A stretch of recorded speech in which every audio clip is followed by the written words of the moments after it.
Hello, BookTube, and welcome to our read-along of Can You Forgive Her by Anthony Trollope. We are leaving the wild man, George Vavasor, behind, and we are once again going to spend time with our nominal heroine, Alice Vavasor. So again, I want to warn all of you who are getting and keeping your Can You Forgive Her muscles in shape. You're going to need them. Every time she appears, she's more irritating than the time before. So we're gonna join her for a while now and see what's going on her side of the story. There are other sides of the story.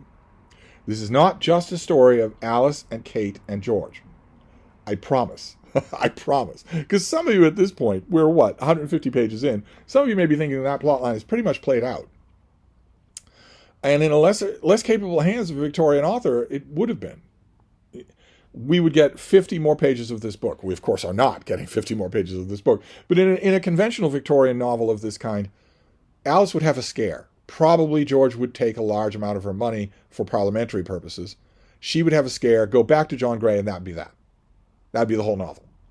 She would have a moment where she jilted him and where she seemed to wander mentally, and then she would go back to him, and that would be that. But that's not what's going to happen. So we're up to chapter 15, which is called Paramount Crescent. Lady MacLeod lived at number 3 Paramount Crescent in Cheltenham, where she occupied a very handsome first-floor drawing room with a bedroom behind it looking over a stable yard. In a small room, which would have been the dressing room had the late Sir Archibald been alive, but what was at present called the dining room,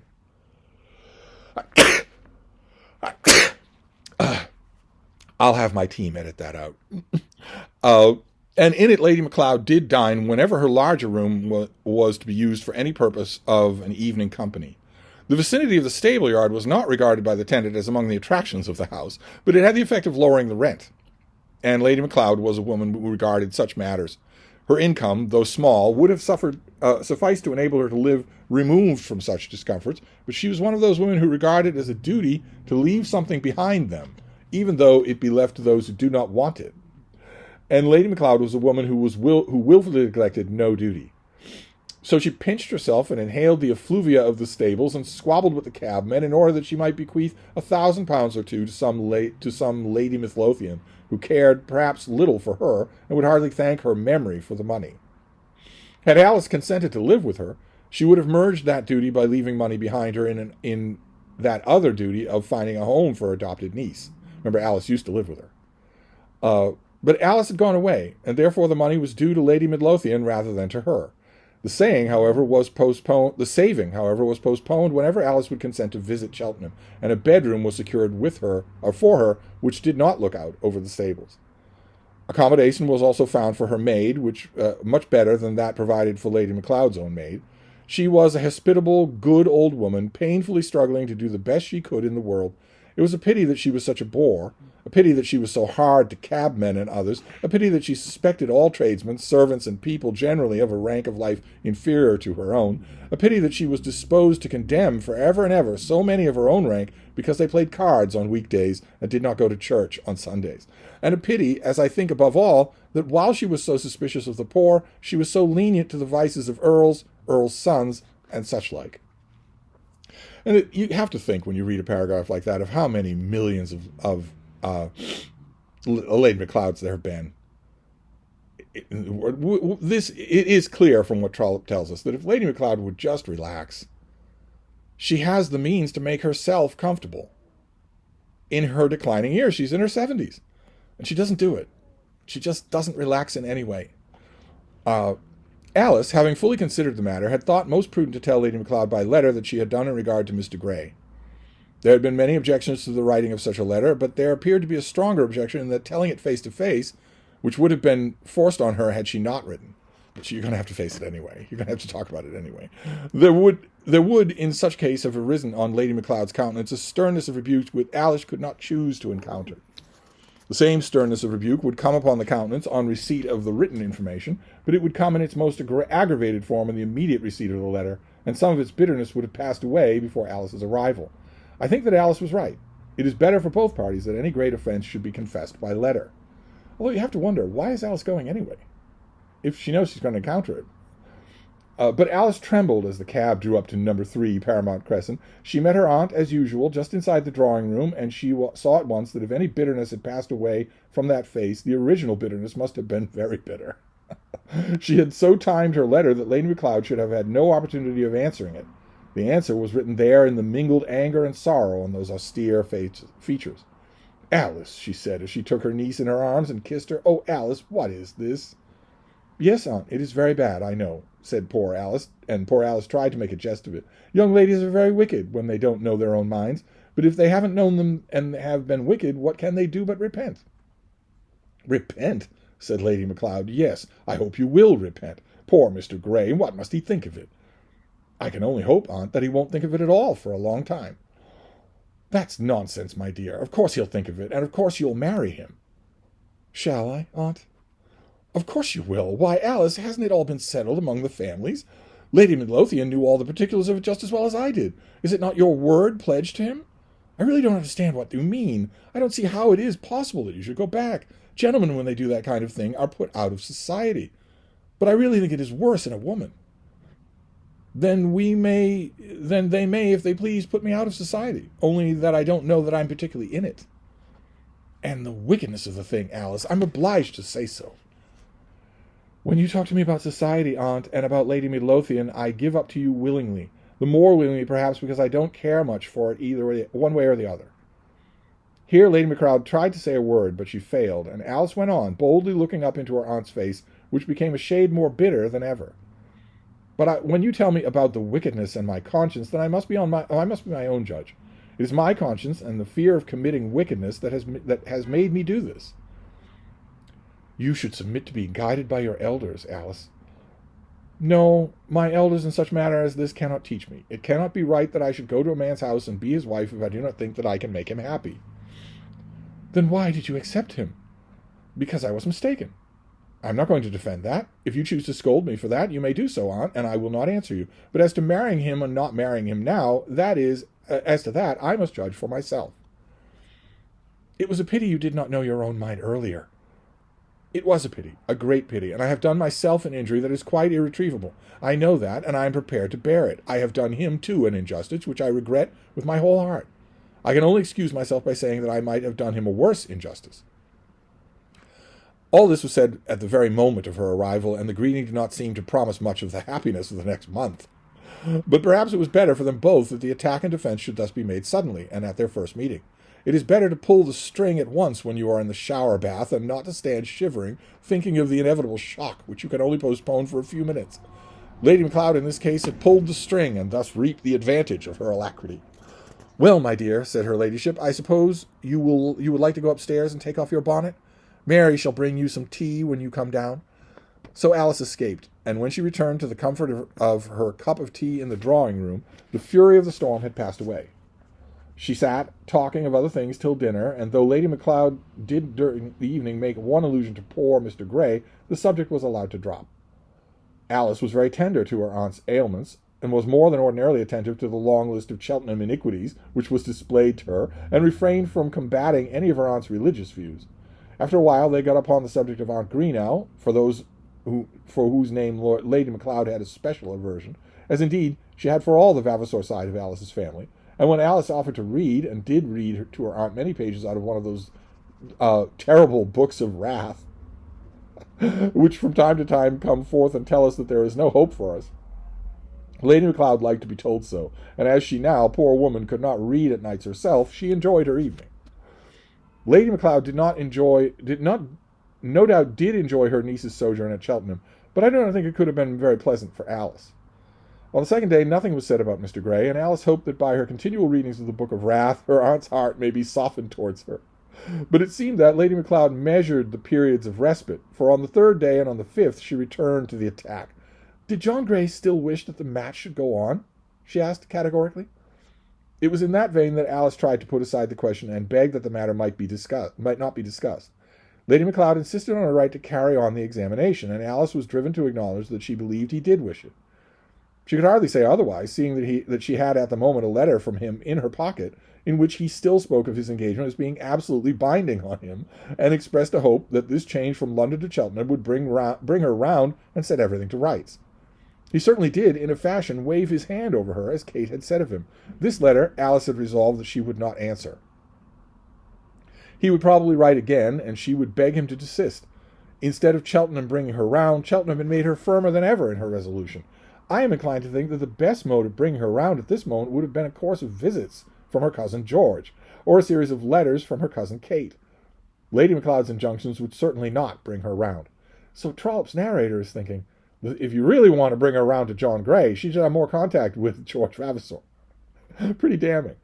After 10 days, 10 terrible days, devoted to discussions on matrimony in the morning and to the Book of Wrath in the evening, relieved by 2 parties in which the sins of Cheltenham were discussed at length, Lady Macleod herself got a letter from Mr. Grey. Mr. Grey's kindest compliments to Lady Macleod. He believed that Lady Macleod was aware that the circumstances of his engagement to Miss Vavasor. Might he call on Miss Vavasor at Lady Macleod's house in Cheltenham, and might he also hope to have the pleasure of making Lady Macleod's acquaintance? Alice had been in the room when her aunt received this letter, but her aunt had said nothing, and Alice had not known from whom the letter had come. When her aunt crept away with it from the breakfast, she had suspected nothing, and had never imagined that Lady Macleod, in the privacy of her own room looking out over the stables, had addressed a letter to Nethercoats. But such a letter had been addressed to Nethercoats, and Mr. Grey had been informed that he would be received at Paramount Crescent with great pleasure. Mr. Grey had even indicated the day on which he would come, and on the morning of that day Lady Macleod had presided over the 2 teacups in a state of nervous excitement which was quite visible to Alice. More than once Alice asked little questions, not supposing that she was especially concerned in the matter, which had caused her aunt's fidgety restlessness, but observing it so plainly that it was almost impossible not to allude to it. "Oh, there is nothing the matter, my dear, at all," at last Lady Macleod said, but as she said so, she was making up her mind that at the moment had not come in which she must apprise Alice of Mr. Grey's intended visit. It's still a surprise to Alice. As Alice had questioned her at the breakfast table, she would say nothing about it then, but waited till the teacups were withdrawn, until the maid had given off her last officious poke at the fire. Then she began. She had Mr. Grey's letter in her pocket, and as she prepared herself to speak, she pulled it out and held it on the little table before her. "Alice," she said, "I expect a visitor here today." Alice knew instantly who was the expected visitor. Probably any girl under any such circumstances would have known equally well. "A visitor, aunt," she said, and managed to hide her knowledge admirably. "Yes, Alice, a visitor. I should have told you before, only I thought it better not. It is Mr. Grey." "Indeed, aunt. Is he coming to see you?" "Well, he is desirous, no doubt, of seeing you more especially, but he has expressed a wish to make my acquaintance, which I cannot, under the circumstances, think is unnatural. Of course, Alice, he must want to talk over this affair with your friends." "I wish I could have spared them," said Alice. "I wish I could. I have brought his letter here, and you can see it if you please. It is very nicely written, and as far as I am concerned, I should not think of refusing to see him. And now comes the question, what are you going to do with him? Am I to ask him to dinner? I take it for granted that he will not expect me to offer him a bed, as he knows that I live in lodgings." "Oh, no, aunt, he certainly will not expect that." "But I ought to ask him to dinner, right? I should be most happy to entertain him, though you know how very scanty my means are of doing so. But I really do not know how it might be, between you and him, I mean." "We should not fight, aunt." "No, I suppose not, but if you cannot be affectionate in your manner to him—" "I will not answer for my manners, aunt, but you may be sure of this, that I should be affectionate in my heart. I shall always regard him as a dearly loved friend, though for many years, no doubt, I shall be unable to express my friendship." "That may be all very well, Alice, but it will not be what he will want. I think upon the whole that I had better not ask him to dinner." "Perhaps not, aunt. It is a period of the day in which any special constraint among people is more disagreeable than that of any other time, and that at dinner the servants must see it. I think there must be some awkwardness if he were here to dine." "I really think there would be," said Alice, anxious to have the subject drop. "I hope he won't think that I am inhospitable. I should be so happy to do the best I could for him, for I regard him, Alice, quite as though he were to be your husband. But when anyone at all connected with me has come to Cheltenham, I have always asked them to dine, and then I have Gubbins' man to come and wait the table, you know. Of all men in the world, Mr. Grey is the least to think about it, aunt." "That should only make me more careful, but I think it would perhaps be more comfortable if he were to come in the evening." "Much more comfortable, aunt. I suppose he will be here in the afternoon before dinner, and we would be better wait at home for him. I dare say he'll want to see you alone, and therefore I will retire to my room, looking over the stables. Dear lady! But if you wish it, I will receive him first, and then Martha was Alice's maid, can fetch you down." This discussion as to the propriety or impropriety of giving her lover a dinner had not been pleasant to Alice, but nevertheless, when it was over, she felt grateful to Lady Macleod, There was an attempt in the arrangement to make Mr. Gray's visit as little painful as possible, and though such a discussion at such a time might as well have been avoided, the decision to which her ladyship had at last come with reference to both dinner and the management of the visit was, no doubt, the right one. Lady Macleod had been quite correct in all her anticipations. At 3 o'clock Mr. Gray was announced, and Lady Macleod alone received him in her drawing-room. She had intended to give him a good deal of good advice, and bid him still keep his heart up, as it were, hold up his head, to confess to him how very badly Alice was behaving, and to express her entire concurrence with that theory of bodily ailment as to the cause and origin of her conduct. But she found that Mr. Gray was a man to whom she could not give much advice. It was he who did the speaking at this conference, and not she. She was overawed by him after the first 3 minutes. Indeed, his first glance at her had awed her. He was so handsome, and then, in his beauty, he had so quiet and almost saddened an air. Strange to say that after she had seen him, Lady Macleod entertained for him an infinitely higher admiration than before, and yet was less surprised than she had been at Alice's refusal of him. The conference was very short, and Mr. Gray had not been a quarter of an hour in the house before Martha attended upon her mistress with her summons. Alice was ready and came down instantly. She found Mr. Gray standing in the middle of the room waiting to receive her, and took, with a look of majesty that had cowed Lady Macleod, had gone from his countenance. He could not have received her with a kinder smile had she come to him with a promise that she would at this meeting name the day of their marriage, because he's humoring her. She's ill. At any rate, it does not make him unhappy, she said to herself. Let me close the window here.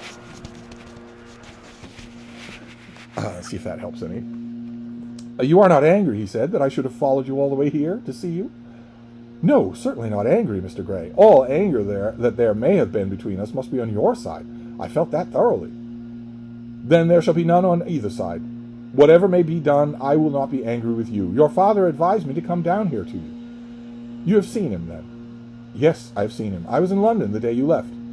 It is so terrible to think that I should have brought upon you all this trouble. You will bring upon me much worse trouble than that, unless... But I have not now come here to tell you that. I believe that according to the rule in which matters I should not have come to you at all, but I do not know that I care much about such rules. It is I who have broken all the rules. When a lady tells a gentleman that she does not wish to see more of him... Oh, Mr. Gray, I have not told you that. Have you not? I am glad at any rate to hear you deny it. But you will understand what I mean. When a gentleman gets his dismissal from a lady, he should accept it. That is, his dismissal under such circumstances as I have received mine. But I cannot lay down my love in that way, nor, maintaining my love, can I give up the battle. It seems to me that I have a right at any rate to know something of your comings and goings, unless, Alice, you should take another name than mine. My intention is to keep my own. This she said with the lowest possible tone, almost a whisper, with her eyes fixed upon the ground. And you will not deny me that right? I cannot hinder you. Whatever you may do, I myself have sinned so against you that I can have no right to blame you. There shall be no question between us of injury one to the other. If any conversation we may have in any correspondence... Oh, Mr. Gray, do not ask me to write. Listen to me. Should there be on either side, there shall be no idea of any wrong done. But I have done wrong to you, great wrong. No, Alice, I will not have it so. When I asked you to accept my hand, begging the greatest boon when it should ever come to my lot to ask from a fellow mortal, I knew how great was your goodness to me when you told me that it should be mine. Now that you refuse it, I know also that you are good, thinking that in doing so you are acting for my welfare, thinking more on my welfare than your own. Oh, yes, yes, it is so, Mr. Gray, it is indeed so. Believing that, how can I talk of wrong? That you are wrong in your thinking on this subject, that your mind has become twisted by false impressions, that I believe. But I cannot therefore love you less, nor, so believing, can I consider myself to be injured, nor am I even so little selfish as you are. I think that if you were my wife, I could make you happy, but I feel sure that my happiness depends on your being my wife. She looked up into his face, but it was still serene in all its manly beauty. Her cousin George, if he were moved to strong feeling, showed it at once in his eyes, in his mouth, in the whole visage of his countenance, including one particular part of that countenance. He glared in his anger and was impassioned in his love. But Mr. Gray, when speaking of happiness in his entire life, when confessing that it was now at stake, with a decision against him that would be ruinous to it, spoke without a quiver in his voice, and had no more sign of passion in his face than if he were telling a gardener to move a rose tree. I hope and believe you will find your happiness elsewhere, Mr. Gray.